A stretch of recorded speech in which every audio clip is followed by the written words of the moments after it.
Manu-Saint-Merlin.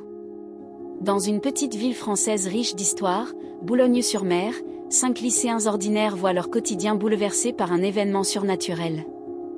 Léo, Lucia, Guillaume, Jeanne et Jacques, camarades de terminale, rentrent un soir comme à leur habitude lorsqu'ils sont attaqués par des individus mystérieux vêtus de manteaux noirs, portant une croix rouge barrée.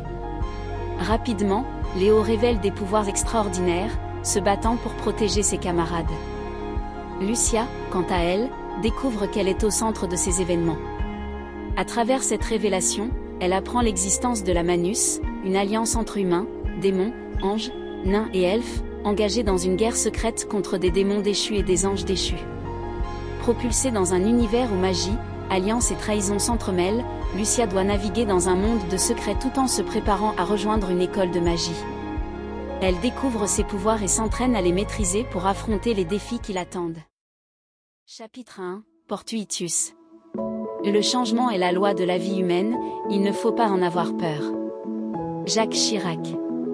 Le changement et la peur furent malgré tout le cas un jour de novembre aux alentours de 17h quand 5 lycéens de l'établissement Nazareth-Affringue de Boulogne-sur-Mer, en France, rentraient ensemble de leur journée de cours. Ce groupe scolaire Nazareth-Affringue est un établissement scolaire privé qui mise sur la réussite des élèves et la préparation aux écoles supérieures pour en assurer son prestige. Celui-ci est composé de 2 établissements, Affringue-Chanlaire à Boulogne-sur-Mer et Nazareth à Saint-Martin-Boulogne, disposant chacun d'un collège et d'un lycée. Boulogne-sur-Mer, une ville riche au riche passé historique, en passant par sa création par les Morins, les conquêtes romaines, aux nombreux conflits européens dont le passage de Napoléon Ier ainsi que les 2 guerres mondiales, allait aujourd'hui être témoin d'un événement qui bouleversera à jamais l'histoire de l'humanité. Les 5 amis étaient Léo Dumont, Lucia Pruvot, Guillaume Martin, Jeanne Leduc et Jacques Mel, tous en terminale de baccalauréat à tendance scientifique avec des caractères différents. Tous étaient d'origine européenne sauf Jacques Mel ayant des origines indiennes, Léo en avait plus précisément nordique quant aux autres elles étaient françaises. Au niveau de leur caractère, Léo était très à l'aise avec les gens comme pour Jeanne, Lucia quant à elle était une personne cherchant à en apprendre le plus possible sur le monde qui l'entoure, Guillaume était le plus introverti et Jacques le plus tempéré du groupe. Leur style vestimentaire était banal pour des lycéens. Pour rentrer chez eux, Lucia, Guillaume et Jeanne devaient prendre le bus tandis que les autres rentraient à pied. Malgré cela, ils faisaient depuis maintenant presque 2 ans le même chemin ensemble en se séparant au niveau du jardin Buxiali. Cela amenait à un détour mais c'était toujours mieux que de devoir attendre à l'arrêt de bus. Pour Jacques, il habitait à Boulogne-sur-Mer donc il rentrait à pied. Jeanne et Léo habitaient à Neufchâtel-Ardeleau, une commune se situant aussi à une dizaine de kilomètres, Jeanne devait prendre le bus. Pour Léo, il allait quant à lui rejoindre un ami à chaque fois après les cours en attendant que ses parents le récupèrent une fois leur travail terminé. Lucia et Guillaume habitaient à Condette qui se trouve à un peu moins de 20 minutes de Boulogne-sur-Mer. Tout se passait comme d'habitude avec des discussions plus ou moins banales pour des lycéens avec de la bonne humeur le long du chemin jusqu'à l'arrivée au parc. Ce soir-là, en empruntant la rue vers le parc, Lucia ressentit une atmosphère particulière accompagnée d'un sentiment de puissance s'accentuant à chaque pas, comme s'ils étaient observés. Mais elle n'en fit rien, regardant les maisons, les jardins et potagers tout en participant aux conversations un minimum. Mais au vu de l'accentuation, elle était sur le point d'en parler quand elle vit Léo envoyant un message pile à ce moment. Il se retourna et croisa son regard. Gênée, elle détourna les yeux, mais son clin d'œil complice tenta de la rassurer. Les autres ne semblaient rien remarquer, elle fut étonnée de cette réaction et fit mine de rien, elle avait bien raison. En arrivant devant le portail menant au parc, elle ne ressentit plus rien. Cela la troublait énormément, Guillaume le remarqua. « Tout va bien Lucia ? » « Oui, je suis juste un peu fatiguée, » répondit-elle rapidement, ce qui sembla lui convenir. Le parc se décomposait en 3 parties, celle où se trouvaient Lucia et ses amis avec une entrée, des escaliers en pierre donnant sur une toute petite aire de jeu et de la pelouse. La seconde, une place servant de centre au jardin avec la plus grande entrée. C'était là où ils se séparaient, Léo et Jacques prenant cette sortie et les autres allant à la dernière partie qui amenait à 2 nouvelles sorties. Tandis qu'ils prirent les escaliers, un silence oppressant enveloppait le jardin, déserté de tout bruit et de toute âme. Une fois arrivés au premier palier à côté de l'aire de jeu, Léo se retourna d'un coup vers ses amis en enlevant son sac de cours et il le posa lentement au sol, tout en les regardant. Cela surprit tout le monde, Léo allait leur dire quelque chose, visiblement. Mais il fut projeté contre un mur à gauche en contrebas par un puissant choc, détruisant le mur au vu du bruit, créant une épaisse fumée. Pile à ce moment, Lucia ressentit ce qu'elle avait ressenti précédemment avec en plus une sensation de vent et elle regarda rapidement en direction de sa droite.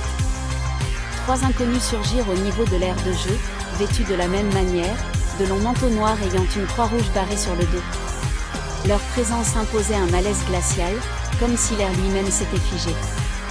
Les 4 amis restèrent sans voix sans faire de geste, Guillaume et Jeanne tremblaient de peur quant à Jacques, il était tétanisé. Lucia était la seule à gérer émotionnellement la situation. Un des attaquants les regarda et prit la parole en les pointant les uns après les autres de son index. Très bien, l'un de vous 4 nous intéresse, ce qui fait que les 3 autres vont mourir, comme l'autre qui pendant un court instant a appris à voler, dit-il tout en rigolant avec un des autres membres. Lucia fut surprise de ne pas avoir peur à l'inverse de ses camarades. Elle avait une seule et unique envie, frapper de toute sa force cet adversaire. Les assaillants commencèrent à avancer vers eux. À ce moment, on entendit un rire et tout le monde regarda en direction de ce dernier qui était la localisation de Léo. La fumée suite au choc commença à se dissiper, le mur s'était effondré en un tas de gravats. La fumée laissa aussi apercevoir une silhouette se tenant debout et qui regardait vers les 3 attaquants stupéfaits. Les 3 amis restaient choqués suite à ce qu'il s'était passé mais ce qu'il allait advenir. Quant à Lucia, elle observait attentivement chaque événement. « Tu penses vraiment m'avoir mis à terre ?» dit Léo en sortant de la fumée tout en tapant sur ses vêtements en partie déchiquetés pour enlever la poussière. « Je vois, tu n'es pas aussi faible que ce que je le pensais. » Ils ont donc choisi quelqu'un avec un minimum de puissance, ce qui confirme les dires de la chef. « Pour me battre, il faudra y aller bien plus fort que ça, reprit Léo d'un ton déçu. C'est bien ce que je vois. Malgré le fait que tu aies pris un tel coup, de nombreuses personnes seraient mortes ou au moins hors d'état de nuire. Mon cher inconnu, depuis notre arrivée dans la rue je vous ai repéré, en même temps vous n'êtes pas très discret. J'ai volontairement pris ce coup pour juger votre force et je dois avouer que j'en suis assez déçu, malheureusement. De plus, il y a de nombreuses personnes qui auraient résisté à ce coup, comme certains humains qui sont bien plus forts que vous 3 réunis, répondit Léo avec un grand sourire. Comment oses-tu ? Sale collaborateur traître à tes origines, dit un autre assaillant en s'énervant. À ces mots, Léo porta sa main droite à son visage, l'air exaspéré. Celui qui semblait être le chef du groupe leva le bras devant son compagnon qui avait répondu à Léo en disant « Laisse-le.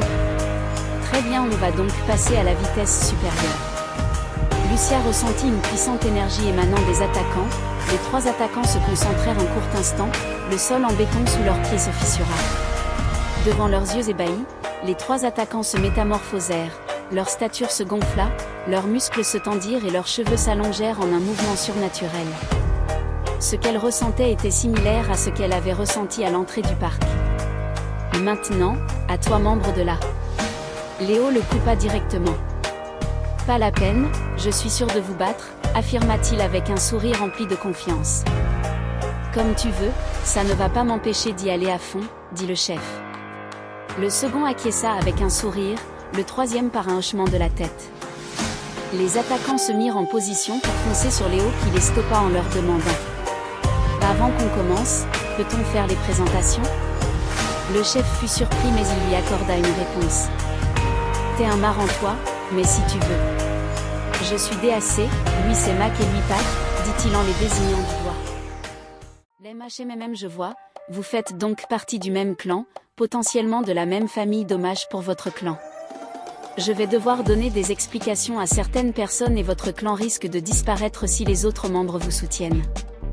On a quitté le clan et le domaine il y a très longtemps mais fais ce que tu veux, peu importe le reste, seul notre peuple compte, répondit DAC.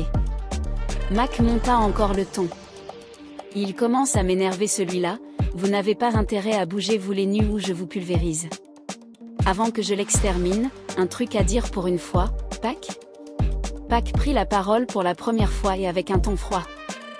Oui, tu nous as demandé nos noms mais nous ne connaissons pas le tien. Actuellement on m'appelle Léo Dumont avec un T. Je ne peux pas vous donner mon nom démoniaque pour des raisons de sécurité et aussi, merci pour cette information précieuse sur votre clan, ça empêchera une perte de temps pour la Manus. Léo, c'est simple, je peux le rajouter à mon carnet de suppression, tout en disant sa pack sorti un carnet noir et écrit dedans, Léo Dumont X. Blablabla, je fais mon intéressant. Bref, on peut commencer, dit Léo en s'impatientant et tapant du pied. DAC s'énerve à lui aussi. En position, on va se le faire. C'est parti, dit Mac avec entrain. DAC s'élança à une vitesse surhumaine, ce qui étonna les compagnons de Léo dont Lucia, mais le plus surprenant est qu'elle réussissait à suivre parfaitement la scène. Elle regarda en direction de Léo qui se mit directement en position de combat de boxe avec un grand sourire. Pour Lucia, c'était si étrange comparé à son comportement normal. Lucia se souvint qu'il y a 2 ans en seconde lors son arrivée, un élève du nom de Valentin Delaporte avait commencé à le chercher en propageant des rumeurs à son sujet, sauf que Léo eut vent des rumeurs et qui en était l'émetteur. Valentin était parmi ceux qui jouaient les durs pour se faire respecter. Léo semblait être la cible parfaite vu qu'il était complètement inconnu des autres élèves mais qu'il commençait déjà à avoir de bonnes relations avec des camarades de sa classe et même dans d'autres classes. Il confronta Valentin à une récréation. « Je peux savoir pourquoi tu racontes tout ça sur moi ? Des soi-disant tricheries lors des examens ou des histoires d'amour ?» avait demandé Léo avec un ton neutre au milieu de la cour. « Car je ne te blaire pas avec tes airs de supérieur à faire le malin, » dit Valentin avec un sourire tout en parlant fort pour que tout le monde y prête attention. « D'accord, je m'en fous complètement que tu m'aimes ou pas. Tu aimerais que je te fasse ça, » dit Léo en continuant sur un ton neutre et calme. « Tu te prends pour ma mère ?» éructa Valentin. « Je fais juste le travail qu'elle a mal fait apparemment, » continua Léo sur le même ton apaisé. À ces paroles, le sourire de Valentin disparut en voyant que certains rigolaient, la situation était en train de se retourner. « Tu ne sais pas à qui tu as affaire, je vais exploser ta sale gueule !» hurla Valentin en se ruant vers Léo. Léo ne bougea qu'au dernier moment pour éviter tout en lui faisant une balayette. Valentin tomba au sol, Léo repartit directement dans le sens opposé sans aucune expression sur son visage. Suite à ça, Valentin fut collé mais Léo non, du fait qu'il s'était juste défendu. Lucia voyait ainsi une scène similaire se reproduire. Pendant ce court laps de temps, Pac se rapprocha de DAC et sauta sur son dos pour prendre en hauteur et surprendre Léo. Mac quant à lui était en train de faire tourner ses mains qui commençaient à devenir rouges. Lucia eut une sensation de feu vis-à-vis des mains de Mac. Elle était sur le point de le dire à Léo mais celui était en train de la regarder et lui fit un nom de la tête. Lucia se demanda, pourquoi, Léo voulait-il la protéger, était-il là pour elle ? Léo cria pour tenter de les déstabiliser tout en continuant de sourire. Et c'est fini.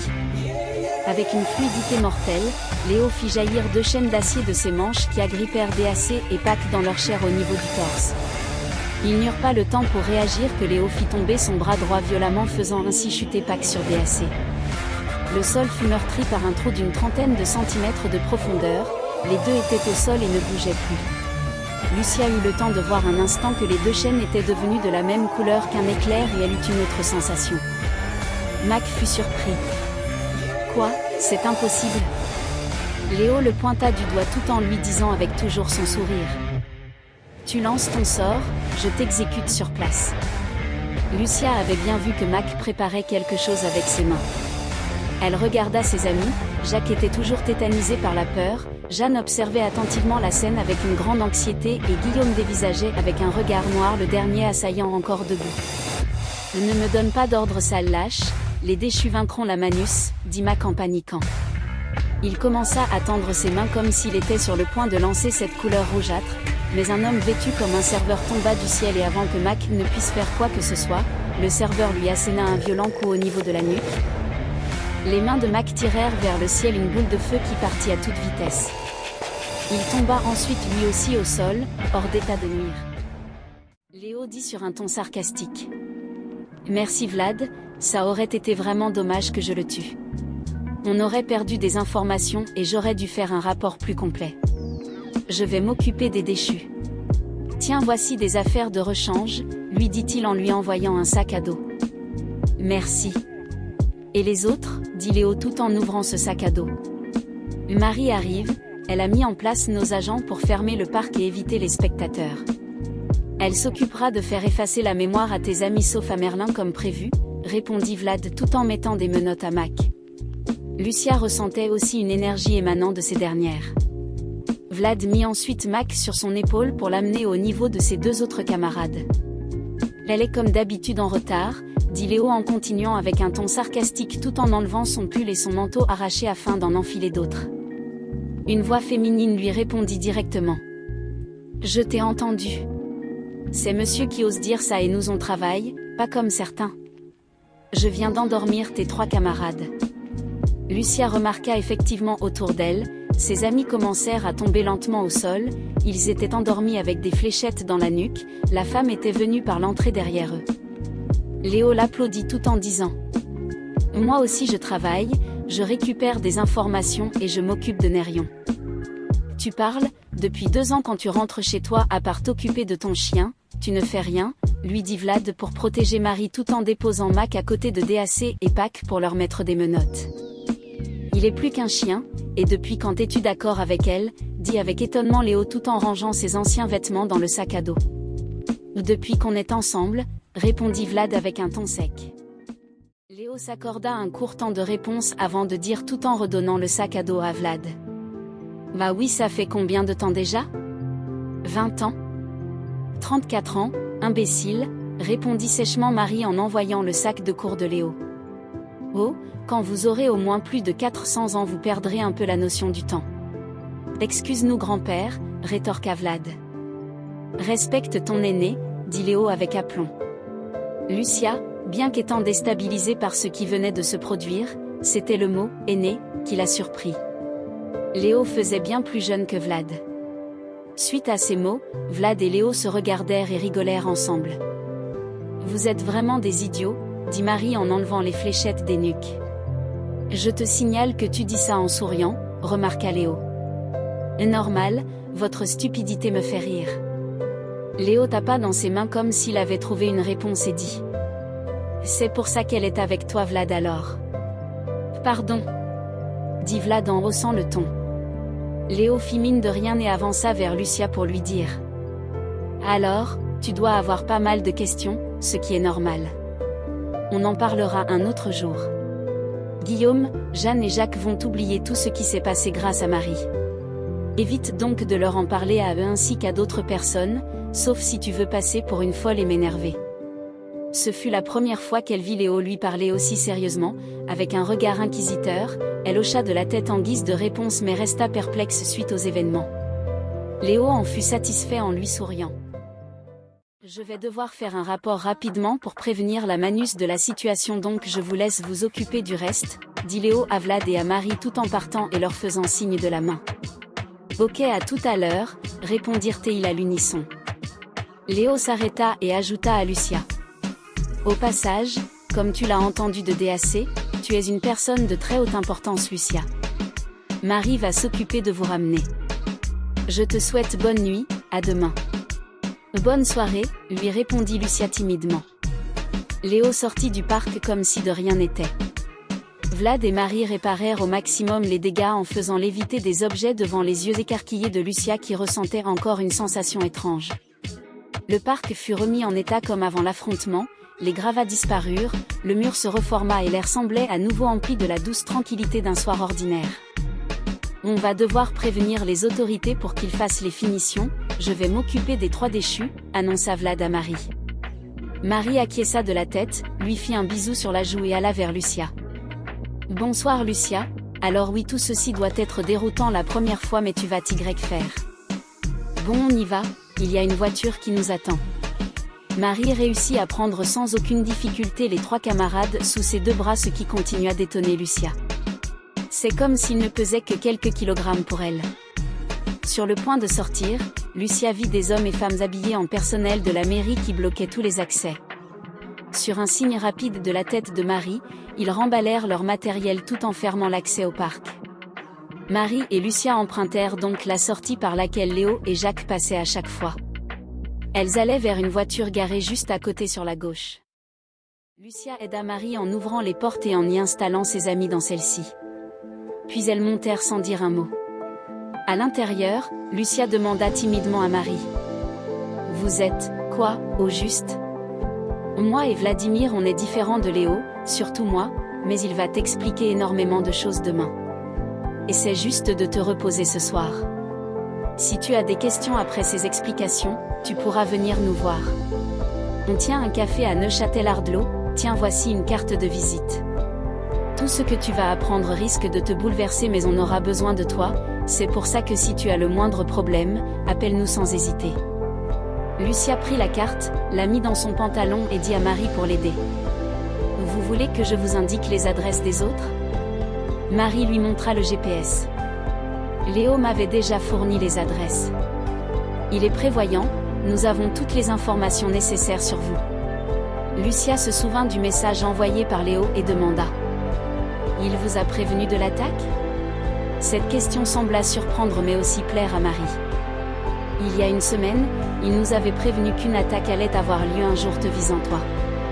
Il avait donc demandé qu'on soit prêt à intervenir à n'importe quel moment. Il nous a donc envoyé un message juste avant le combat quand il a senti que quelque chose n'allait pas. Lucia se rappela que la semaine dernière elle avait senti une sensation similaire à celle lors de l'entrée au parc quand elle était à Hafringue. Lucia essaya aussi de repenser à tout ce qui venait de se passer mais il y avait trop d'éléments. Qui était-il ? Pourquoi elle ? Leur objectif ? Quelles sont ces sensations nouvelles et étranges ? Mais surtout qui est vraiment Léo ?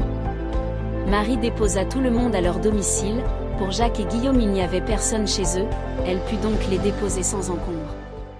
Pour Jeanne, ses parents étaient déjà là, Marie sonna.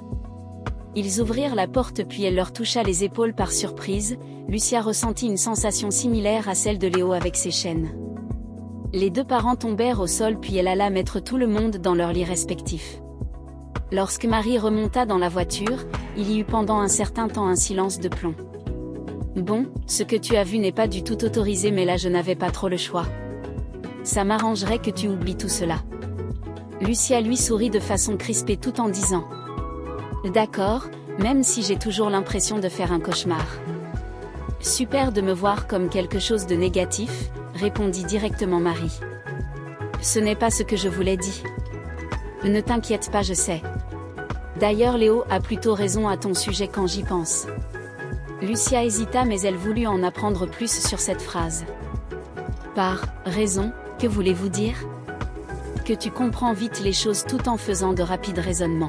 « Oh je vois. » Une fois arrivée devant la maison des parents de Lucia Marie dit. « Bon d'après mes souvenirs c'est ici.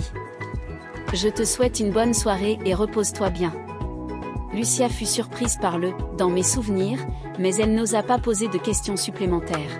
« Merci de m'avoir déposé, passez aussi une bonne soirée, » dit Lucia en descendant de la voiture. « Merci, à toi aussi. Essaie quand même de te reposer ce soir, » dit Marie en repartant directement. Lucia passa par le petit jardin qui servait d'entrée avec juste à droite le garage de ses parents. Tout en avançant, elle regarda la maison découpée en 3 niveaux. Devant sa porte d'entrée, Lucia était sur le point d'entrer mais se souvenant du sourire, des paroles et du regard cinglant de Léo, elle s'arrêta. C'était la première fois qu'elle avait vu Léo agir de cette façon, il était si différent de ce qu'elle avait connu. Lequel des deux Léo était le vrai, celui qu'elle connaissait depuis 2 ans, ou celui d'aujourd'hui ? Ce qui était sûr pour elle, c'est qu'elle ne devait rien laisser transparaître à ses parents. Elle prit une grande inspiration et elle expira lentement puis ouvrit enfin la porte en agissant normalement. Sa mère était en train de faire à manger. « Bonsoir maman. »« Bonsoir, ça a été ta journée ?» demanda-t-elle pendant qu'elle faisait des crêpes. « Oui mais vivement ce week-end. »« Et toi ?» J'ai travaillé avec Madame Guiselin aujourd'hui donc comme d'habitude ça se passe bien avec elle, ça change de certaines personnes. Je vois, je vais aller prendre ma douche à tout. Et n'oublie pas de faire tes devoirs.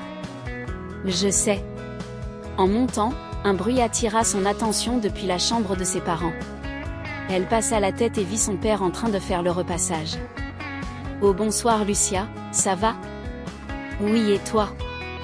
Comme j'ai entendu de ta part vivement ce week-end, dit-il en rigolant. Il s'est passé quelque chose ? Juste un client très chiant mais bon on fait avec. À l'inverse de maman pour qui la journée s'est très bien passée. Il faut bien que quelqu'un ait le relou de la journée. Je vais aller prendre une douche, dit Lucia tout en allant chercher son pyjama. La douche lui permit de se vider l'esprit en écoutant de la musique. Une fois sortie, elle prépara ses affaires pour le lendemain et réussit à relire ses cours tout en faisant un exercice pour la semaine prochaine, mais petit à petit elle repensait de plus en plus à ce qui s'était passé. Elle commença même à trembler de la main droite. « Lucia, à table !» cria sa mère. « J'arrive !» répondit Lucia, cet appel avait arrêté son tremblement. Au moment du repas, Lucia joua parfaitement son rôle jusqu'à ce que sa mère lui demanda. « Tu sembles étrange Lucia, tu es sûre que ça va ?» Lucia commença à stresser, mais se souvenant du regard inquisiteur de Léo, elle lui répondit. « Je suis juste un peu fatiguée à cause des interrogations. J'ai dû pas mal réviser cette semaine. » Ses parents furent satisfaits de sa réponse au vu de l'importance qu'il portait aux études. « Je vais aller me coucher directement. »« Ça ira mieux demain, » dit Lucia tout en commençant à débarrasser la table. « Laisse, on va débarrasser, repose-toi bien, » dit son père.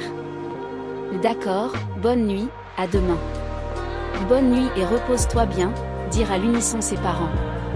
Lucia alla se brosser les dents puis se dirigea directement dans sa chambre.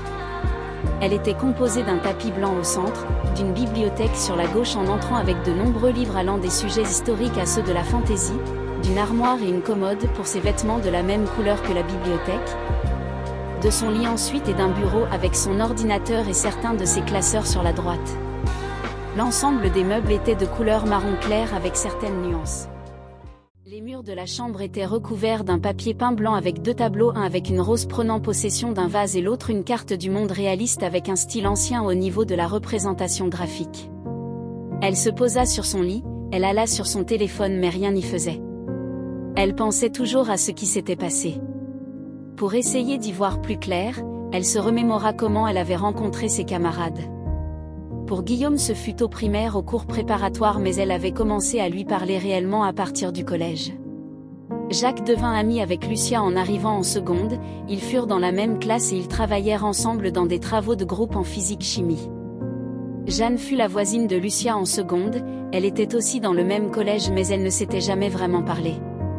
Léo ce fut comme pour Jacques, il arriva en seconde mais ce fut le seul du groupe à être toujours dans la même classe que Lucia, ce qui était encore plus étrange au vu des événements d'aujourd'hui. Lucia se souvint aussi qu'elle connaissait au final peu de choses sur Léo en comparaison des autres. Elle ne savait rien sur ses parents, sa famille, ni sur ses amis en dehors du lycée. Les seules choses qu'elle connaissait étaient ses centres d'intérêt et qu'il avait un chien du nom de Néron. Elle se tracassait trop et commençait à stresser. Alors elle décida de faire comme à chaque fois qu'elle avait du mal à dormir ou à se concentrer. Elle s'allongea dans son lit, en fermant les yeux, en inspirant puis expirant lentement une dizaine de fois, mais elle vit directement le sourire de Léo s'y enjouer à se battre. Elle rouvrit les yeux, elle avait des suées et des vertiges. Elle s'assit au bord de son lit en commençant à rédiger un message à l'attention de Léo.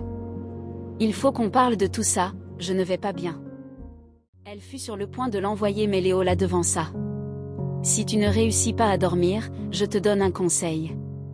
Allonge-toi dans la position dans laquelle tu dors, ferme les yeux, inspire et expire lentement tout en pensant à la sensation que tu as lorsque tu te réveilles. Normalement tu t'endormiras facilement. On discutera demain. » Lucia fut surprise du timing. Mais elle suivit les instructions en envoyant un « D'accord, merci. À demain. » Lucia n'envoya pas son message précédent. Elle s'allongea, ferma les yeux, inspira et expira lentement en pensant à cette sensation lors du réveil. Elle ressentit aussi une nouvelle impression et elle s'endormit ensuite sans difficulté. Chapitre 2, Chola. Lucia entendit une musique émanant de son téléphone. 6h20, c'était son réveil, elle coupa l'alarme et surfa sur les réseaux sociaux pour se réveiller. Au bout d'une dizaine de minutes, elle prit son petit déjeuner et alla se préparer pour prendre le bus. Comme chaque matin, Lucia s'affairait seule dans la maison silencieuse, ses parents ne débutant leur journée de travail qu'à 9h. Comme chaque matin, Lucia descendit, alluma la télé en baissant directement le son et regarda les informations. Elle prit son petit déjeuner habituel, un jus d'orange, 2 tartines de pâte à tartiner au chocolat et une compote de pommes. Ensuite, elle se brossa les dents, se lava le visage et s'habilla en prenant son sac à dos pour les cours. Alors que Lucia était sur le point de sortir de chez elle, elle s'arrêta devant la porte. Sa main tremblait comme hier et elle se souvint d'un coup des événements. Elle hésita à sortir. Mais elle fit comme Léo lui avait dit, agir le plus normalement possible. Elle alla à l'arrêt de bus qui arriva 4 minutes après. Elle présenta sa carte de transport au chauffeur et vit comme à chaque fois Guillaume et Jeanne en train de discuter à l'arrière du bus. Jeanne aperçut Lucia monter dans le bus et lui adressa un grand signe de la main, accompagné d'un sourire complice. « Salut, ça va Lucia ?» demanda Guillaume avec joie. « Oui et vous deux ?» répondit Lucia de manière hésitante en s'asseyant à côté d'eux. « Ouais, on a tous les deux bien dormi. »« On est en pleine forme pour une fois, » dit Jeanne de manière enjouée. « Vous avez bien dormi ?» dit Lucia tout en étant très surprise. « Carrément, ça fait longtemps que je n'ai pas été aussi en forme dès le matin, » dit Guillaume avec un grand sourire. « Seule chose étrange c'est que j'avais très faim ce matin comme Guillaume, » ajouta Jeanne. Lucia comprit qu'ils avaient dormi depuis les événements d'hier, ce qui faisait plus de 12 heures. Marie regarda un peu Lucia et lui demanda. « Ça va vraiment Lucia ? Tu sembles étrange. » Lucia comprit qu'elle n'agissait pas normalement. « Oui, ça va. C'est juste que je suis un peu fatiguée. »« Ça va aller, on est vendredi demain tu pourras faire la grasse mat, » dit Jeanne. « Pour une fois que ce n'est pas moi qui suis le plus fatigué, » ajouta Guillaume avec humour. « En même temps c'est ça de jouer à des jeux vidéo jusqu'à pas d'heure, » rétorqua Jeanne. Guillaume fit mine de n'avoir rien entendu, ce qui fit sourire Lucia. Lors du trajet restant, ils discutèrent des cours. Le bus déposa les élèves devant l'établissement à 7h45, les cours commençaient à 8h05. Le groupe Nazareth à Fringues se situe à 2 lieux différents, l'un est Nazareth à Saint-Martin-Boulogne, une ville proche de Boulogne-sur-Mer, et l'autre à Fringues à Boulogne-sur-Mer. Lucia était à Affringues, il était plutôt rare que des membres d'Affringues doivent aller à Nazareth et inversement. Affringues est composé de 4 bâtiments dispensant une éducation de la 6e à la terminale. Lucia connaissait ses moindres recoins. Le bâtiment principal regroupe la majorité des cours donnés aux élèves avec l'infirmerie, les bureaux de la vie scolaire où Lucia ne s'y était rendue que pour des absences maladie, l'accueil, le réfectoire ainsi qu'une salle de conférence. Le deuxième se trouvant juste derrière le bâtiment principal, il regroupe les cours ayant des travaux manuels scientifiques et technologiques. C'est donc dans ce dernier que Lucia passait une grande partie de ses cours. Le troisième se situant également derrière le bâtiment principal sert de gymnase sportif. Le dernier se situant en face du bâtiment principal est réservé à l'art plastique dans lequel Lucia n'allait plus depuis son arrivée au lycée. Les bâtiments sont accompagnés par 3 cours de récréation, toutes les 3 se répartissant autour du bâtiment principal. Une pour les 6e 5e juste à côté du bâtiment pour l'art plastique, une pour les 4e 3e se situant au niveau du second bâtiment et une pour les lycéens au niveau du 3e. L'ensemble des 3 cours était accessible entre elles en enfilade par celle des 6e 5e à celle des 4e 3e pour terminer par celle réservée au lycée. L'ensemble faisant un U si on les regarde vue du ciel. Pour accéder à l'établissement, il existait 3 entrées, celle principale menant à la cour des 6e 5e, la seconde directement dans le bâtiment principal se situant à droite de la principale en remontant un peu la rue et une dernière menant à la cour des 4e 5e. Lucia faisait partie de la terminale classe 3. Elle souhaitait poursuivre ses études dans un domaine en lien avec les mathématiques. Ses matières favorites étaient donc bien évidemment celles dites scientifiques. Ce qui était l'inverse complet de Léo qui a un esprit plus tourné vers la littérature et la philosophie. Cela avait surpris Lucia lorsqu'elle vit qu'il faisait partie de sa classe et qu'il suivait bien plus de cours scientifiques que de lettres. Lucia arriva dans sa classe et dit bonjour sur son chemin à de nombreux camarades. Jacques était présent et semblait également en pleine forme. À la surprise générale, Léo était ponctuel, une rareté qui ne manqua pas de faire sourire ses camarades. Lucia s'assit à côté d'Héloïse Ducamp, sa meilleure amie, la seule qui réussissait à la taquiner efficacement. Lucia regarda Léo qui agissait comme à son habitude malgré qu'il soit en avance. Héloïse remarqua cela et haussa un sourcil. « Les bien, quelqu'un semble captivé par Léo ce matin. Allez, dis-moi tout, qu'est-ce que tu caches ?»« Et quoi ? Je ne cache rien. » Lucia fut surprise tout en se demandant comment elle avait fait pour savoir, peut-être qu'elle était au courant. Héloïse rigola tout en disant. Je sais, idiote. Je fais ça pour t'embêter, mais visiblement ça a bien marché aujourd'hui. Mais c'est intéressant de savoir que tu es intéressé par Léo.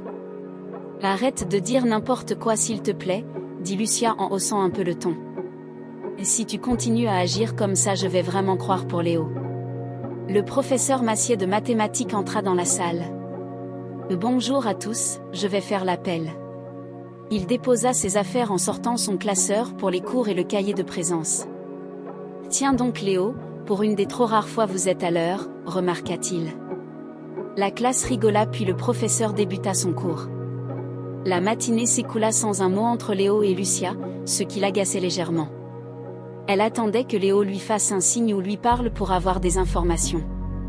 À la pause de l'après-midi, quand Lucia sortit des toilettes, Léo l'attendait, appuyé à un mur tout en regardant son téléphone. Il le rangea et dit. J'ai ressenti que tu me regardais souvent ce matin. Il vaut mieux que tu évites de le faire. On ne sait jamais si les autres remarquent, en particulier Héloïse.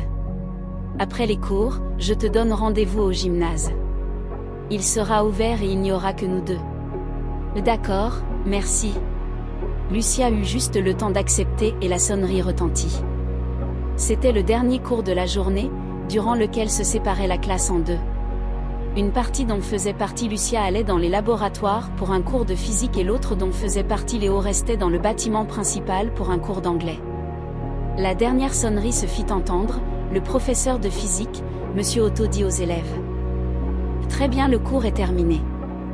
Je vous dis au revoir et je vous prie de sortir rapidement car je souhaite discuter avec Lucia. Une partie des élèves jetèrent un coup d'œil à Lucia mais sortirent très rapidement au vu de l'autorité du professeur.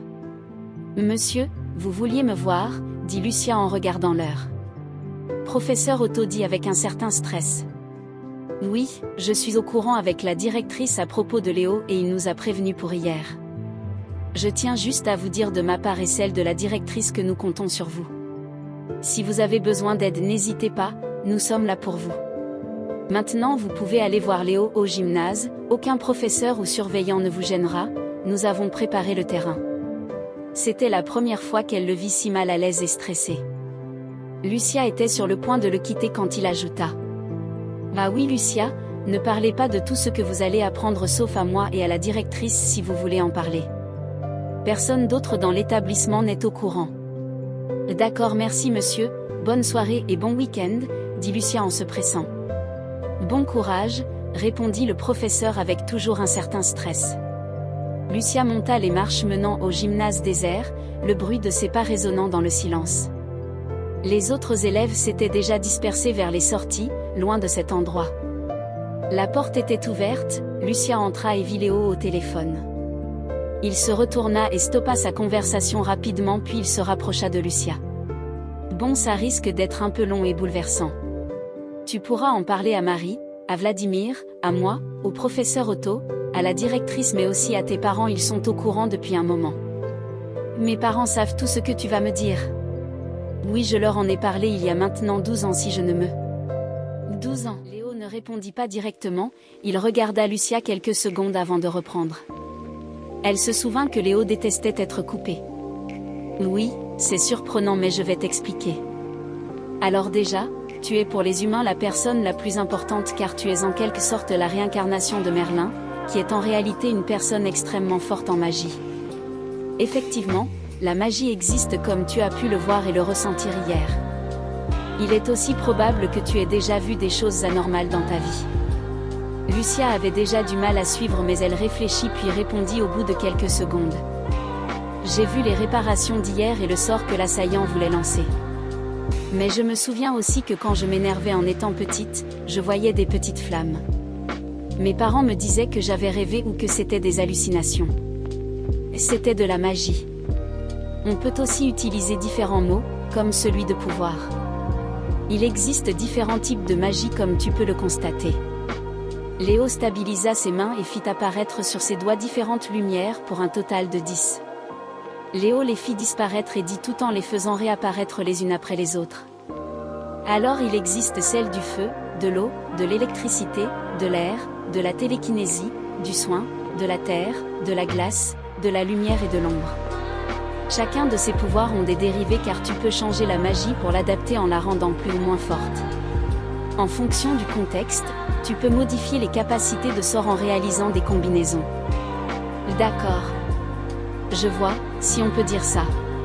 Là, je ressens différentes sensations avec ta magie, répondit Lucia complètement déboussolée. Hier tu as dû ressentir le vent quand j'ai été projetée, le feu avec la boule de feu et l'électricité avec mes chaînes ou encore avec Marie qui s'en est servie pour endormir les parents de Jeanne. Pour la télékinésie, c'est une sensation similaire à celle d'une vague. J'ai aussi eu un sentiment de puissance qui s'étant plus accentué quand ils ont changé de volume. Les démons dégagent un sentiment de puissance et leur changement de volume correspond à leur transformation en forme démoniaque. Des démons. Pour mieux t'expliquer, je continue mes renseignements. Hier tu as dû entendre le terme « Manus », ça correspond à l'alliance entre 5 différents groupes. En premier les humains, une très grande partie ne sont pas au courant de ces éléments comme tu peux t'en douter. Les autres groupes négocient actuellement avec les humains vu que vous avez plusieurs chefs ce qui prend beaucoup de temps. Parmi les humains, il y a des groupes que tu ne connais pas. Leurs buts peuvent varier en fonction de leur faction, mais ils font partie de la Manus en grande partie. Ensuite il y a les démons dont je fais partie, une minorité vit sur Terre et l'autre dans notre monde qui se nomme le domaine. Le domaine correspond à la partie des enfers encore vivable. Nous avons différents grades mais ce n'est pas vraiment important actuellement dans mes explications. Il y a différents démons, ceux normaux, ceux qui peuvent se transformer comme ceux que tu as vus hier. Nous sommes aussi composés des démons rouges dont notre chef actuel qui vient de ce groupe. Ils ont une transformation qui leur est propre. Il y a aussi des sous-groupes comme les vampires, les succubes, les démons blancs qui ont été exterminés lors d'une guerre, il doit en rester une centaine et aussi d'autres créatures démoniaques. Pour les démons blancs, ils ont une transformation spécifique eux aussi. Même si ça peut être surprenant, il y a aussi les anges. Ils n'ont pas vraiment de spécificité en dehors de leurs différents grades et rôles. La presque quasi-totalité vit dans leur monde, le paradis. Ils sont aussi sur Terre surtout pour les négociations. Ils ont aussi des animaux et des créatures qui sont dans leur camp. Pour les 2 autres groupes, ils sont moins importants en termes de population mais ils se situent uniquement sur Terre. Les nains sont établis dans l'Himalaya. Pour ceux que tu as déjà vus, ce sont soit des humains avec du nanisme ou des nains ayant quitté leur dernière ville se nommant le Bastion. Le dernier groupe sont les elfes qui se situent au niveau de l'Amazonie dans un lieu ayant pour nom Terra. Ils sont tous très grands avec comme dans vos fictions des oreilles pointues. L'ensemble de ces 4 peuples vivent plus longtemps que les humains ce qui explique pour les 12 ans et que je suis plus âgé que mon âge physique. Lucia stoppa Léo en essayant de comprendre. Je te prendrais pour un fou si je n'avais pas vu certaines choses. Mais pourquoi la Manus existe-t-elle? Très bonne question, j'allais l'expliquer. La Manus existe car nous sommes en guerre contre surtout 2 groupes qui se détestent ce qui nous offre un certain avantage. En premier les démons déchus, qui comme leur nom signifie ce sont des anciens démons. Certains d'entre eux ont eu un rituel pour perdre leur forme démoniaque pure mais d'autres non. Tu as pu en voir hier qui n'ont pas subi le rituel. Ils sont aussi accompagnés par certaines créatures venant de notre monde. Le second groupe rassemble les anges déchus qui eux n'ont pas de créatures à notre connaissance mais ils sont plus nombreux actuellement que les démons déchus. Ces 2 groupes ont dans leur rang des humains, ils ont aussi des buts qui leur sont propres. Les anges déchus sont ceux ayant le plus d'humains dans leur camp, ils souhaitent exterminer les démons puis diriger le paradis alors que les démons déchus souhaitent exterminer les anges et réduire en esclavage les humains. Donc tout ça existe et toi tu n'es pas humain mais tu es un démon? Oui c'est bien ça. Il se passa un temps de silence pendant lequel Lucia essaya de réfléchir. Tu m'aurais dit ça il y a 2-3 jours, j'aurais appelé un asile, tu le sais? Je me doute, dit Léo en rigolant. Je ne trouve pas ça drôle mais bon. C'est trop d'un coup tu comprends? Oui je sais. J'ai dû te dire ce qu'il y a de plus important. Après, si tu as des questions, tu peux me les poser ou aux autres personnes au courant. Mais là il faut qu'on aille voir tes parents, ils nous attendent car je les ai prévenus avant que tu arrives. D'accord. Bon, bah on y va, dit Lucia, perdue dans ses pensées. Léo et Lucia sortirent de l'enceinte de l'établissement dans un grand silence. Une voiture noire de luxe les attendait. Le chauffeur, impeccablement vêtu d'un costume sombre, arborait des lunettes noires qui masquaient toute émotion. « Bonsoir Andrew. Tu dois nous conduire chez les Pruvot. »« Bonsoir, dit timidement Lucia. »« Bonsoir à vous deux. »« D'accord, » répondit le chauffeur tout en démarrant. Lors du trajet il n'y eut presque aucun échange du fait que Lucia réfléchissait à ce que Léo lui avait dit et celui-ci était au téléphone en train d'écrire en anglais.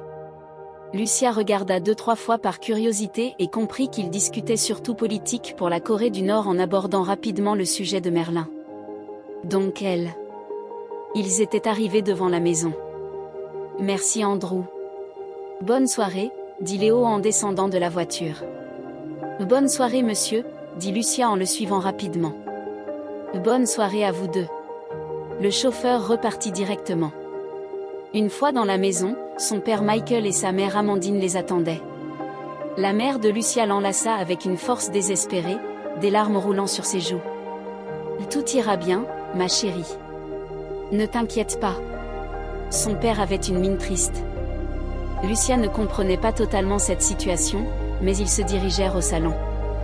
Léo salua les parents de Lucia avec une courtoisie mesurée, échangeant quelques mots empreints de gravité. Une fois installé dans le salon, Léo commença. « Bon, j'ai plus ou moins tout expliqué à Lucia.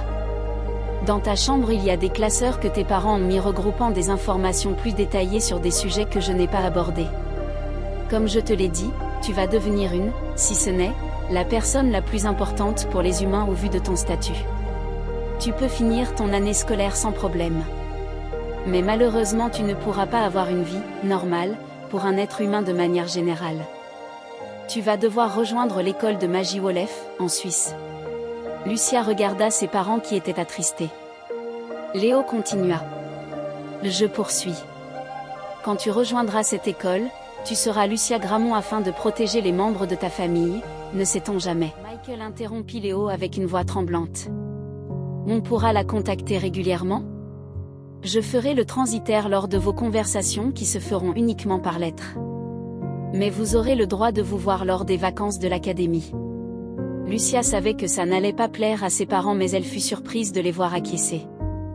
Elle se dit qu'ils avaient une pleine confiance en Léo. « Les vacances sont quand ? » demanda Amandine. « La rentrée se fait en début septembre. Les vacances incluent 2 semaines à Noël, 2 semaines à Pâques, et 2 mois de juillet à août, » répondit Léo calmement. Il y eut ensuite un moment de silence lourd. Léo essaya de rassurer tout le monde. Après normalement il n'y aura pas de problème à Wolef. Elle sera en sécurité grâce aux professeurs, gardes mais aussi grâce aux élèves qui savent un minimum se défendre. Par contre, en aucun cas tu ne dois dire que tu es Merlin à qui que ce soit. Le nombre de personnes connaissant ta véritable nature sont actuellement une 30aine. Bon, je vais vous laisser, j'ai une réunion importante ce soir, dit-il en se levant. Juste avant que vous partiez, comment avez-vous su pour l'attaque d'hier, demanda Michael. On a des espions et des informateurs qui nous ont indiqué qu'il y avait de l'agitation dans le département donc j'ai mis tout le monde en alerte. Les parents de Lucia furent satisfaits et l'accompagnèrent. Ils échangèrent quelques mots et il les quitta. Lucia attendit ses parents dans le salon. Ses parents étaient attristés, elle avait compris qu'à la fin de l'année scolaire ils ne se verraient que rarement. Les échanges furent simplistes dans la soirée, teintés d'une certaine mélancolie. Le fait que ses parents n'aient pas protesté au vu de leur attitude protectrice montra à Lucia l'intérêt de tout cela et qu'ils étaient au courant depuis des années. « J'ai une question avant que tu montes, papa. » « Oui. »« Vous connaissez Léo depuis combien de temps ? » « 12 ans. » répondit son père, dépité. « Oui, déjà 12 ans, » reprit sa mère avec tristesse. « D'accord, merci, » dit Lucia en allant sur son téléphone pour leur faire croire que cette réponse lui suffisait, même si elle voulait en savoir plus. « Bonne nuit, à demain, » dit son père en montant les escaliers. « Bonne nuit, » répondit Lucia. « Je sais que tu veux savoir comment on a rencontré Léo, » dit sa mère en attendant que son mari soit complètement monté. « Oui, j'ai envie de savoir. Il y a 12 ans, en juillet sur la plage de Wimereux on avait fait avec toi un château de sable. Sauf qu'un ballon avait heurté le château. Tu commenças à t'énerver puis d'un coup le château et le ballon furent pulvérisés laissant uniquement un trou dans le sable de 50 cm3. Tu avais utilisé de la magie et apparemment elle est similaire à celle de l'ancien Merlin. Léo était là avec un de ses amis suite à une opération sur la digue de Wimereux. Ils avaient ressenti ta magie, si particulière. C'était la première fois que cela se produisait devant nous. Tu nous avais déjà parlé de faits similaires survenus auparavant. Ils sont donc venus nous voir pour s'entretenir avec moi et ton père. On a eu du mal au début, ils nous ont tout expliqué sans nous imposer trop de choses. D'accord, tu connais certaines choses sur Léo ? Sa mère soupira. On sait qu'on peut lui faire confiance pour te protéger. Il est un démon mais ce terme pour le définir est différent de ce qu'on a dans notre imaginaire. Notre définition correspond plus pour les démons déchus et les anges déchus. La Manus est pour l'humanité le seul moyen de vivre librement mais je ne sais pas si Léo est quelqu'un de bien. Il est important et ça se sent qu'il mettra en place tout ce qui est nécessaire afin d'exterminer les ennemis de la Manus. Un court blanc glacial eut lieu après cette phrase. Je sais qu'il est bien plus âgé que ce que l'on peut croire malgré son physique juvénile, ajouta sa mère pour mettre une pointe d'humour. Merci maman, bonne nuit, dit Lucia en souriant. À toi aussi, à demain. Lucia monta les escaliers pour prendre sa douche. Suite à sa douche, elle rentra dans sa chambre, où les classeurs imposants l'attendaient sur son bureau. D'un regard las, elle renonça à les ouvrir, écrasée par l'avalanche d'informations de la journée. Elle ne souhaitait qu'une seule chose, dormir. Malgré tout, elle prit son téléphone et envoya un message à Léo. Merci pour ta technique d'hier soir. Lorsque je l'ai faite, j'ai ressenti une sensation étrange, était-ce de la magie ? Léo lui répondit dans la minute. Tu as utilisé pour la première fois volontairement de la magie, content de savoir que ça a bien fonctionné, émoticône, sourire. C'était de la magie du soin qui apaise le stress. Tu as dû avoir une impression que tu n'avais jamais eue. Par contre, tu ne dois pas l'utiliser s'il y a des personnes sensibles à la magie à proximité. Avant d'aller dormir, Lucia décida de se rendre la semaine prochaine à la brasserie de Marie et de Vladimir, dans le but de leur poser des questions afin d'en apprendre plus sur ces autres sauveurs, sur la Manus et sur Léo. Chapitre 3, Discipulu. Pendant le week-end, Lucia avait commencé à rédiger des fiches essentielles sur la Manus, la magie et ses ennemis, à partir des informations partagées par Léo. Elle prévoyait de faire de même avec les classeurs, distillant l'essentiel sur la Manus, la magie, et ses ennemis, pour mieux s'y préparer en cas de besoin. Le lundi, elle se rendit en cours de manière habituelle. Lorsqu'elle arriva dans la classe, elle entendit des camarades parler de l'arrivée d'une nouvelle élève. Lucia s'assit et demanda à Héloïse. « Salut, il va y avoir une nouvelle élève ? » Oh, tu es bien renseignée. En même temps tu as toujours eu une bonne ouïe. On a appris ça ce matin de la part de Jacques. Comme quoi être délégué c'est utile pour apprendre des choses, j'aurais dû me présenter. Oui, t'adores les ragots.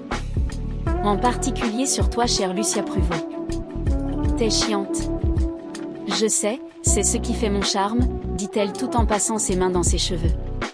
Lucia et Héloïse se regardèrent puis rigolèrent. En attendant Madame Gombert, la professeure de philosophie, les élèves même Léo s'étaient installés, plongés dans leur discussion habituelle. Elle arriva 5 minutes après la sonnerie. Bonjour à tous, excusez-moi d'être en retard. Vu vos expressions, vous êtes au courant qu'il y a une nouvelle élève qui va rejoindre cette classe. Elle finit 2-3 choses avec la directrice et elle nous rejoindra, dit-elle tout en sortant ses affaires de son sac. Lucia regarda rapidement en direction de Léo et vit qu'il était agacé. Ce qui était plutôt étrange. Même s'il appréciait la philosophie, en aucun cas il n'était agacé par une digression de la part de la professeure. Au bout de 15 minutes de cours, les élèves entendirent frapper à la porte. La professeure alla ouvrir. « C'est vous.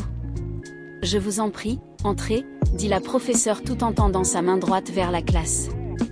Entra alors une personne féminine, élégante, de grande taille, avec de longs cheveux, elle semblait avoir des origines arabes au vu de son physique. La professeure continua. « Je vous en prie, présentez-vous. Bonjour à toutes et à tous, je m'appelle Ara N. Je viens de déménager pour le travail de mon père, maintenant j'habite à Boulogne-sur-Mer et avant je résidais à Paris. J'ai 17 ans et je suis heureuse de tous vous rencontrer. Lucia regarda discrètement Léo car elle ressentit quelque chose dans sa direction. Il faisait des yeux noirs vis-à-vis d'Ara. Lucia ne comprit pas la réaction de Léo. C'était la première fois qu'elle le vit comme ça face à une personne. La professeure poursuivit. Eh bien Ara, choisissez où vous asseoir. Asseyez-vous à côté d'un camarade qui vous fournira des cours. Très bien, je souhaite être assise à côté de Léo, dit-elle de manière heureuse.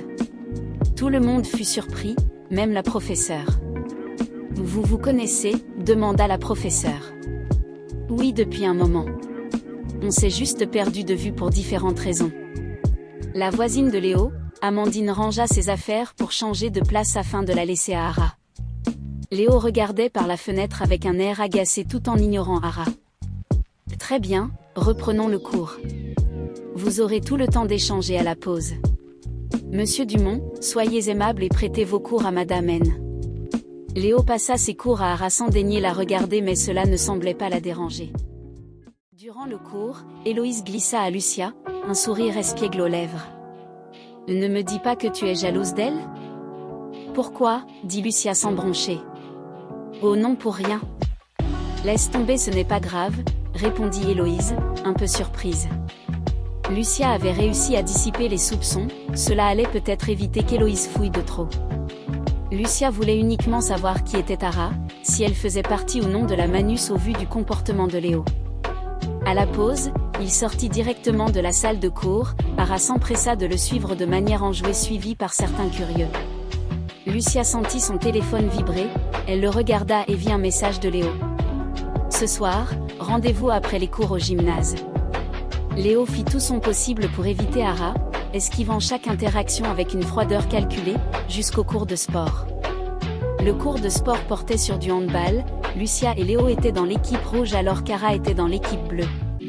Au milieu du match, il y eut un échange de dribbles endiablés entre Léo et Ara qui étaient en pleine forme durant tout le match. Léo était bon au handball, mais c'était la première fois qu'il se donnait à fond pour surpasser largement Ara. Cet affrontement fit passer la balle de Léo à Ara une bonne dizaine de fois en l'espace d'une trentaine de secondes sans qu'aucun autre élève ne puisse intervenir. Au final, Léo gagna ce duel et Ara et son équipe perdirent le match. À la fin des cours, Lucia alla directement au gymnase. Comme l'autre fois, il n'y eut personne pour la voir faire. Léo avait sûrement dû prévoir le coup. En entrant dans le gymnase, elle vit Léo et Ara qui étaient en train de se disputer, mais la présence de Lucia les arrêta. Léo avança vers Lucia. Bon, il y a pas mal de choses dont je dois te parler avec Ara qui va mieux se présenter, dit-il tout en étant encore agacé. Ara alla aussi vers Lucia, puis elle lui prit les mains, ce qui la surprit un peu. Toi et moi on va bien s'amuser. La Manus m'envoie pour t'apprendre la magie vu que Léo est très nul en la matière, s'exclama Ara avec plein d'étoiles dans les yeux. Lucia regarda Léo qui ignora le petit pic lancé par Ara. Merci Ara. On va donc s'entraîner où et combien de fois par semaine, demanda Lucia avec un peu d'appréhension. Je suis heureuse de te rencontrer Merlin. Tu as envie d'apprendre et ça se voit, dit Ara avec un grand sourire. Merlin. C'était la première fois qu'une personne appelait directement Lucia ainsi. Ce qui la déstabilisa. On doit l'appeler Lucia et non Merlin. Je te l'ai pourtant déjà dit plus d'une fois, stipula Léo d'un ton sec. Ara reprit sans sourciller. On va s'entraîner ici. Le bâtiment a été adapté pour nos futurs entraînements. On fera ça le mercredi, le vendredi et le dimanche pour des séances d'environ 1h30. Aujourd'hui, première séance, tu vas apprendre en premier à faire apparaître du feu. Vu que c'est ta première fois, ferme les yeux et pense à la sensation du feu. Tu as oublié de dire quelque chose, ajouta Léo. Là oui. La magie peut être comparée au fait de réaliser du sport car tu vas t'épuiser petit à petit et plus ou moins vite en fonction du sort. Donc il faut s'entraîner en essayant de varier les entraînements même si ce n'est pas ton domaine de prédilection. Par exemple, les mages spécialisés au corps à corps s'entraînent quand même un minimum à distance, que ce soit pour savoir comment gérer un adversaire ou un allié ayant cette spécialité, mais aussi pour éviter trop de redondance et surtout mieux gérer leur magie. Bref, alors maintenant place à ton sort. Lucia fut surprise par la spontanéité de cette demande mais elle se concentra en fermant les yeux. Elle se souvint du conseil que Léo lui avait donné pour son sommeil. Elle pensa à une bougie, à la sensation du feu émanant d'une flamme, de sa forme, sa couleur, son oscillement et sa chaleur. Elle sentit quelque chose venir, elle ouvrit ses yeux et vit au niveau de la paume de sa main droite une petite flamme. Ara applaudit et Léo regarda silencieusement. « Je suis très surprise par ta rapidité. On va s'éclater grâce à ton potentiel, dit Ara enjouée. Lucia réussit à brûler une feuille A4, à faire aussi en l'espace d'une heure de la télékinésie avec un ballon de handball en pensant au fait de le toucher, apparaître de l'eau au point de remplir un tube à essai en pensant à une douche et créer du vent en faisant envoler une feuille en pensant au bourrasque. Mais au moment de l'électricité, elle expliqua qu'elle ne connaissait pas la sensation de cet élément. Ara lui prit la main tout en la regardant droit dans ses yeux. Ça risque de piquer un peu. Lucia n'eut pas le temps de réagir qu'elle reçut une décharge électrique de la part d'Ara. Elle serra les dents et réussit ainsi à faire apparaître de l'électricité et alluma une ampoule qu'elle tenait dans sa main droite sans la faire exploser. Ara était très enjouée par les fulgurances de Lucia, mais Léo demanda. « Ara, tu penses pouvoir atteindre le niveau demandé par moi-même et la Manus ?» Elle réfléchit quelques secondes. « C'est presque impossible comme j'ai déjà expliqué tout à l'heure. On ne peut pas du jour au lendemain avoir des compétences d'archimage, pour mère. Je veux dire Lucia. Il faudrait au minimum 1 an pour avoir un niveau de base, donc celui d'archimage ne lui sera accessible que dans au moins 20 ans si ce n'est 10 ans au vu de son potentiel. » Léo prit alors son téléphone, commença à envoyer des messages, visiblement à des membres de la Manus, pensa Lucia. « Je dois y aller, je te laisse gérer ça. Il y a le chauffeur de la dernière fois qui te ramènera à chaque entraînement et t'amènera pour ceux du dimanche. Il sera toujours garé dans la même rue avec la même voiture. À demain, indiqua Léo. D'accord, à demain, dit Ara. À demain Léo, répondit Lucia. Pendant l'entraînement qui consistait à utiliser rapidement ses 5 sorts, Lucia en apprit un peu plus sur Ara et sur Léo. On va faire une pause, dit Ara en allant chercher 2 bouteilles d'eau. Elle en passa une à Lucia. Merci. Pour savoir, tu fais partie de quel groupe de la Manus, demanda Lucia en étant un peu stressée. Je fais plus ou moins partie de 2 groupes. Non pas que j'ai des origines de 2 groupes. Je suis de base une humaine comme toi, mais je suis aussi une vampire. À ces paroles, Lucia regarda Ara quelques secondes, sans rien dire, en particulier au niveau de sa bouche. C'est un peu gênant, dit Ara. Là oui. Désolée, c'est juste que j'essayais de voir quelque chose de particulier sur toi. Je vois, tu parles au niveau des dents. Ce n'est pas aussi simple que dans vos fictions, même si elles ont une part de vérité. Comme pour les démons, les vampires ont une forme vampirique. Cette dernière apporte un teint pâle tout en perdant en volume physique.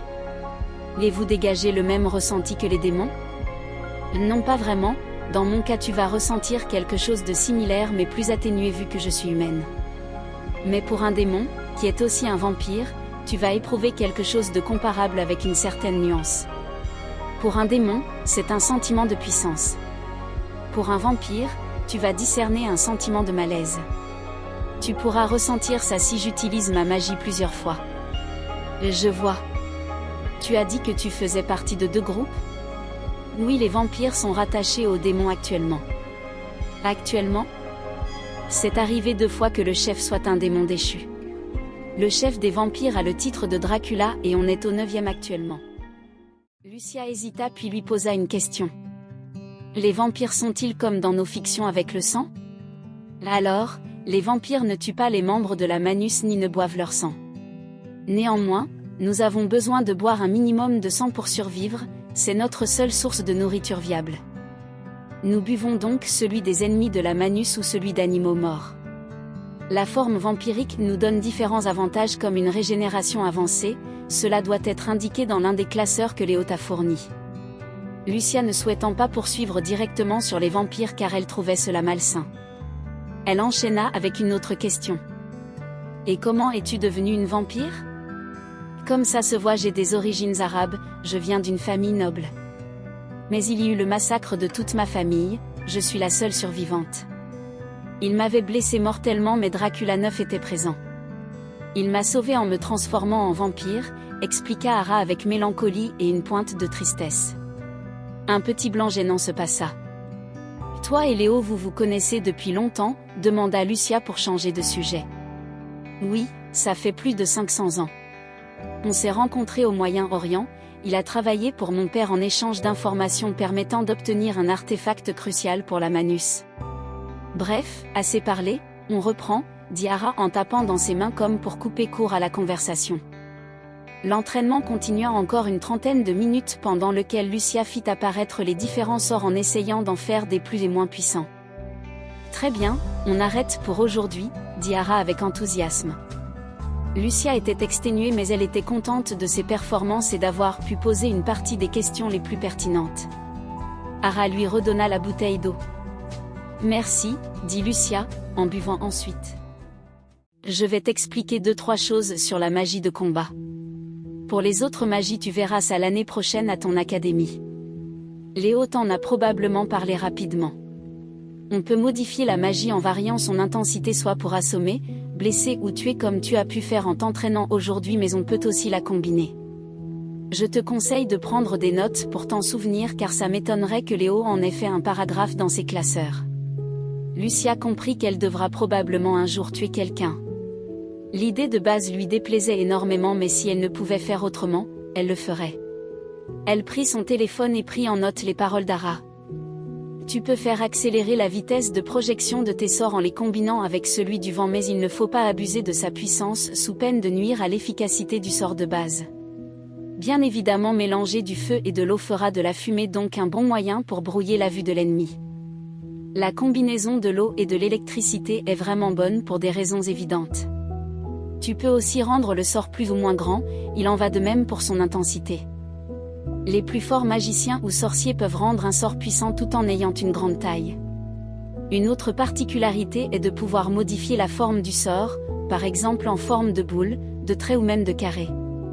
Pour toutes les possibilités, il faut bien évidemment connaître les règles, ses capacités avec ses forces et faiblesses. Pour bien réussir en magie, il faut s'adapter à son environnement et à son adversaire.